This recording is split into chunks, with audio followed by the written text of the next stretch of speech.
밥과 물은 생명 양식이고 우리의 삶과 밀접하게 연관되어 있습니다. 그래서 질리지가 않고 매일 밥을 먹어도 질리지가 않고 또한 매일 물을 마시고 또 마셔도 질리지가 않는 것이 밥과 물입니다. 이와 마찬가지로 하나님의 말씀과 십자가가 그러합니다. 하나님의 말씀은 매일 듣고 읽고 먹어도 질리지가 않습니다. 평생에 듣던 말씀을 오늘 또 들어도 지루하지가 않습니다. 왜냐하면 하나님의 말씀은 우리 생명 양식이고 우리의 삶과 밀접하게 연관되어 있기 때문입니다. 십자가도 마찬가지입니다. 교회 와서 매일 십자가에서 예수님이 나의 죄를 위하여 죽으셨다는 말씀을 듣지만 질리지 않는 것은 십자가에서 예수님께서 흘리신 땀과 물과 피가 우리에게 생명을 가져다 주시는 생명의 양식이기 때문에 질리지가 않는 것입니다. 요한복음 6장에 보면은 오병이어 기적 이후 많은 수의 유대인들이 예수님의 제자가 또한 되기 원했던 많은 이들이 예수님에게서 떠나게 됩니다. 예수께서 오병이어 기적 후 모인 이들에게 너희가 내 살과 내 피를 마시지 아니하면 나와 아무런 상관이 없고 내 살과 내 피를 마셔야만 너희가 영생을 가졌고 내가 마지막 날 너희를 살리겠다고 말씀을 전하셨습니다. 거기에 모인 사람들은 예수께서 하신 그 말씀에 충격을 듣고 대부분의 사람들이 주를 떠나고 그들의 반응은 요한복음 6장 52절에 이 사람이 어찌 능히 자기 살을 우리에게 주어 먹게 하겠느냐며 우리가 식인종도 아니고 도대체 이 말씀이 어렵다 이해할 수 없다며 많은 무리들이 예수님의 곁을 떠나갔다고 기록되어 있습니다. 당시 12제자 외에 예수님을 적극적으로 따르려던 제자들이 또한 많았습니다. 그들도 다시는 예수와 함께 다니지 않겠다고 선언한 제자들까지 나옵니다. 당시 유대인들이 그토록 아연실색한 이유를 알고 싶다면 구약성경 레위기 7장 26절과 27절을 보면 됩니다. 너희가 사는 모든 곳에서 새나 짐승의 피나 무슨 피든지 먹지 말라. 무슨 피든지 먹는 사람이 있으면 그 사람은 다 자기 백성 중에서 끊어지리라 말씀이 있습니다. 새와 짐승의 피도 그렇게 사람들이 하나님의 말씀에서 먹지 말라고 했는데 하물며 사람의 피, 예수님의 피와 살을 먹어야지만 살 수 있다라는 그 말씀에 그들이 놀랬다라는 것입니다. 그러나 사실 예수께서 하신 말씀은 영생에 대해서 그리고 본인이 십자가에서 죽을 것에 대해서 매우 일상적인 언어로 밥이라는 양식으로 물이라는 생명으로 표현하신 것인데 당시의 사람들은 이해하지 못하고 또한 우리들도 그러할 수 있습니다.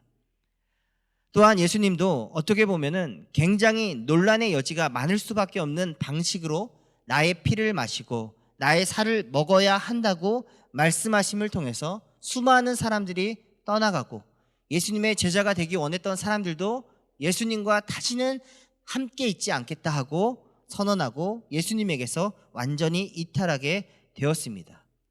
그러나 이러한 모습, 예수님이 설교하시던 방법이 이러했습니다.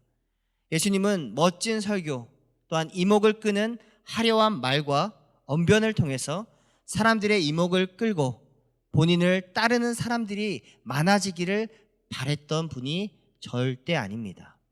오히려 하나님의 말씀을 통해서 알곡과 가라지가 갈라지길 원했고 진짜 하나님의 제자를 찾으시기 원했습니다. 그래서 예수님께서는 12제자에게 이렇게 말씀하셨습니다. 너희도 나를 떠나려느냐 물으셨습니다. 요한복음 6장의 당시 상황이 그만큼 긴박하고 안 좋았음을 보여주는 대목입니다. 그때 베드로가 이렇게 대답합니다. 요한복음 6장 68절에서 영생의 말씀이 주께 있사오니 우리가 누구에게 가오리까 대답합니다. 그러므로 우리도 우리의 죄를 위해 십자가에서 살이 찢기시고 물과 피를 다 흘리신 그분의 살과 피를 먹지 아니하면 우리는 영생을 받을 수 없음을 믿어야 합니다. 무엇을 믿어야 합니까? 내가 구원을 얻기 위해서 나의 땀방울이 예수께서 십자가에서 흘리신 땀과 조금도 섞이지 않았고, 우리의 핏방울이, 우리의 노력이 조금도 섞이지 않았음을 믿어야 합니다. 온전히 그분의 물과 피를 마셔야 구원을 얻습니다. 그러므로 하나님의 말씀과 십자가가 우리에게 생명 양식입니다. 우리를 살리고 살리신 양식입니다. 오늘 말씀, 내가 그리스도와 함께 십자가에 못 박혔나니 그런즉 이제는 내가 사는 것이 아니요 오직 내 안에 그리스도께서 사시는 것이라. 이제 내가 육체 가운데 사는 것은 나를 사랑하사 나를 위하여 자기 자신을 버리신 하나님의 아들을 믿는 믿음 안에서 사는 것입니다. 나는 예수님과 함께 십자가에 못 박혔지만 나의 피와 물과 땀은 그곳에 흐르지 않았습니다. 오로지 그분의 물과 피만 흘렸을 뿐입니다. 예수님이 그 피로 우리를 덮으신 것입니다. 그래서 우리는 단지 예수님이 십자가 사건, 예수님의 그 십자가 사건을 믿음으로 받아들일 때, 그렇게 할 때 성령께서 우리 육체와 심령 가운데 오셔서 우리를 온전히 하나님의 아들을 믿는 믿음 안에서 살게 하시고 또한 살 수 있는 힘을 주신 것입니다. 그러므로 십자가 고통, 예수님께서 우리 죄를 위하여 수욕과 비난과 매질과 가시면류관을 다 참으시면서 흘리신 눈물과 피와 땀을 믿음으로 받아들이고, 그리고 먹고 마실 때 우리 삶은 변화되고 새롭게 됩니다. 그리고 십자가는 우리 삶의 생활 양식이 되는 것입니다. 그러면 우리는 매일 삶 속에서 어떻게 살 것인가? 삼시세끼를 먹듯이 매일을 어떻게 하나님과 동행하며 그 생명 양식을 먹고 누릴 것인가? 두 가지로 말씀을 살펴보고 두 가지로 정리해 보도록 하겠습니다. 첫 번째는 찬양의 양식입니다. 다윗은 시편 119편 164절에서 주의 의로운 규례를 인하여 내가 하루 7번씩 주를 찬양하나이다 선언합니다. 첫 번째, 하루 7번이라 함은 숫자적인 7번을 의미할 수도 있습니다. 그러나 하나의 찬송, 단 한 가지의 찬양에 꽂혀서 그 찬양을 하루 내내 부르고 또 부르는 것도 의미합니다. 우리도 그럴 때가 있지 않습니까? 갑자기 아침부터 떠올랐던 그 찬양이 저녁 때까지 떠나지 않고 내 입술과 내 마음에 머무릅니다. 그 찬양이 그리스도의 보혈에 대한 찬송일 때도 있고, 때론 믿음에 관한 찬송 혹은 하나님 은혜에 대한 찬양일 때도 있습니다. 매일 나의 삶 가운데 주를 향한 찬미의 그 양식을 먹고 마시고 누리고 있는지 내 입술과 내 마음을 점검해야 합니다. 매일의 그 찬양을 부르셔야 합니다. 이사야 43장 21절입니다. 이 백성은 내가 나를 위하여 지었나니 나를 찬송하게 하려 함이라.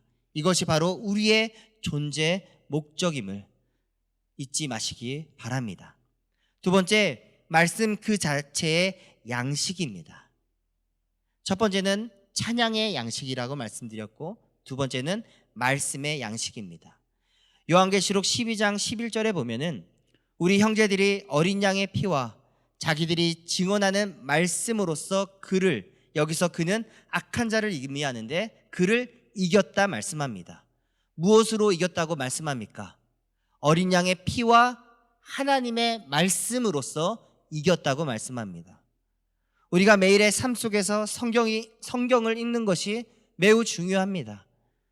그러나 특별히 생명의 말씀, 믿음을 증폭시키는 말씀을 암송하셔야 합니다.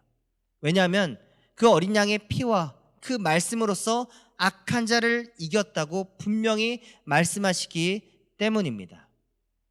저는 오늘 설교를 준비하다가 지금의 어려운 상황 때문인지 여러 가지 복잡한 생각들이 많이 들었습니다. 그래서 눈을 감고 계속해서 갈라디아서 2장 20절의 말씀을 계속 되뇌이면서 반복하면서 말했습니다. 내가 그리스도와 함께 십자가에 못 박혔나니 그런즉 이제는 내가 사는 것이 아니요 오직 내 안에 그리스도께서 사시는 것이라.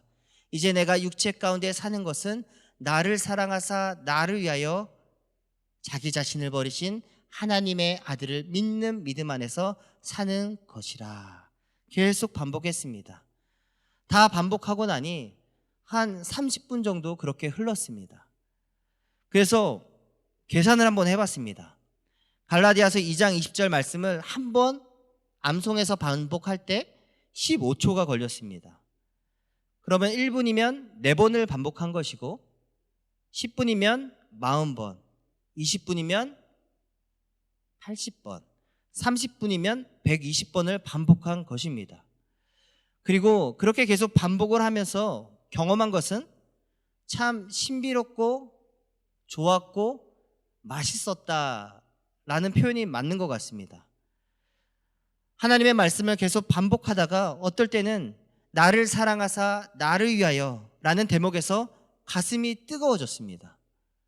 그리고 다시 한번 반복할 때는 오직 내 안에 그리스도께서 사시는 것이라 라는 이 부분에서 오직 내 안에 그리스도께서 사시는 것이 이미 믿고 있는데 더 믿어지고 더 믿어지면서 더 감격스러워졌습니다.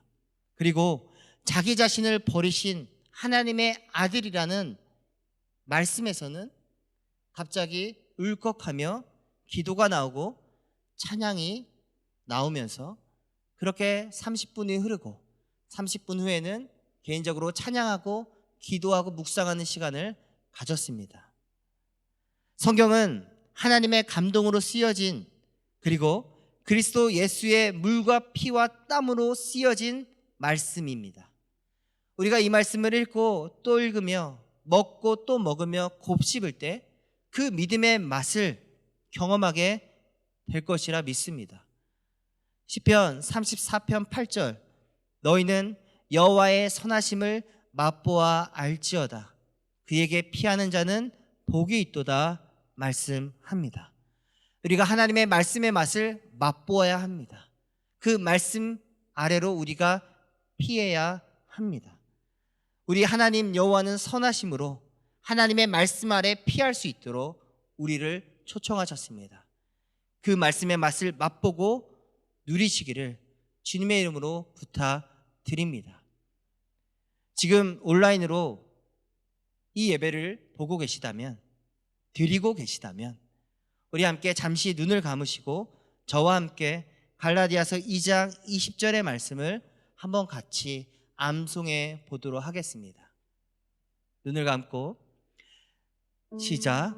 내가 그리스도와 함께 십자가에 못 박혔나니 그런즉 이제는 내가 사는 것이 아니요 오직 내 안에 그리스도께서 사시는 것이라. 이제 내가 육체 가운데 사는 것은 나를 사랑하사 나를 위하여 자기 자신을 버리신 하나님의 아들을 믿는 믿음 안에서 사는 것이라. 한 번 더 해보겠습니다. 내가 그리스도와 함께 십자가에 못 박혔나니 그런즉 이제는 내가 사는 것이 아니요 오직 내 안에 그리스도께서 사시는 것이라. 이제 내가 육체 가운데 사는 것은 나를 사랑하사 나를 위하여 자기 자신을 버리신 하나님의 아들을 믿는 믿음 안에서 사는 것이라. 아멘. 이제 이 시간 말씀을 기억하면서 하나님의 말씀이 내 삶의 밥과 물처럼 생활 양식이 되어서 매일의 삶 가운데서 찬양이 넘치고 매일의 삶 가운데서 하나님의 말씀으로 인해서 감격하고 감사할 수 있는 그런 사람이 되게 해달라고, 그리스도 예수를 쫓는 하나님의 사람이 되게 해달라고 하는 마음으로 우리 묵상으로 그리고 있는 자리에서 우리 1분 정도 기도하도록 하겠습니다.